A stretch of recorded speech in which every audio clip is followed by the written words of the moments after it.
Hi hello అందరికీ నమస్కారం. నా వీడియో మీకు నచ్చితే లైక్ చేయండి, షేర్ చేయండి, సబ్స్క్రైబ్ చేసుకోండి.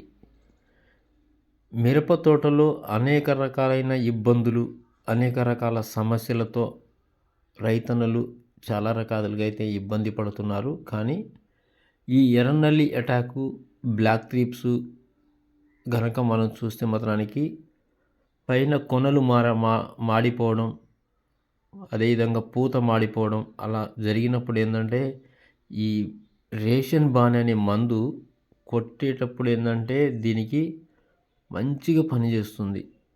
అంటే దీనివల్ల ఏందంటే, ఎర్రనల్లి, బ్లాక్ థ్రిప్స్ అదేవిధంగా గ్రోతింగ్ రావడం, పూత కూడా లేస్తుంది.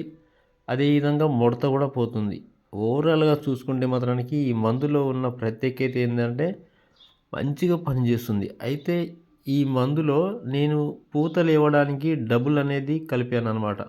అంటే ఈ మందు వల్ల ఏందంటే ఈ రెండిటి కాంబినేషన్ ఏందంటే ఆ మందు కొట్టడం వల్ల నాకు ఇలా లాభం అయితే జరిగింది. అయితే ఈ ఎర్రనల్లి అనేది చాలా రకాలుగా అయితే మాత్రానికి కంట్రోల్ అయిందండి.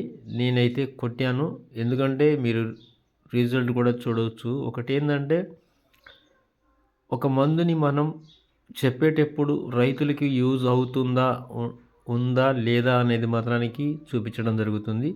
మీరు చూడవచ్చు పూతలో నల్లి ఏమైనా ఉన్నదా? నేను ఆల్రెడీ చూపిస్తున్నాను. ఒకవేళ పూతలో నల్లి మాత్రానికి అస్సలకే కంట్రోల్ అయింది. ఎర్ర నల్లి కూడా పూర్తిగా అయితే కంట్రోల్ అయింది. ఒకటేంటంటే ఓవరాల్‌గా చూసుకుంటే మాత్రానికి ఈ మందు కొట్టిన తర్వాత నేను వారం తర్వాత ఈ వీడియో చేస్తున్నాను. అంటే దగ్గర వారం రోజుల తర్వాత ఈ వీడియో అయితే మీకు అప్లోడ్ చేయడం జరుగుతుంది. ఒకటేందంటే 10 మందికి యూజ్ అవ్వాలి కానీ నా వల్ల లాస్ అనేది ఉండవద్దనేది నా యొక్క ఉద్దేశం. నా వీడియో మీకు నచ్చితే లైక్ చేయండి, షేర్ చేయండి.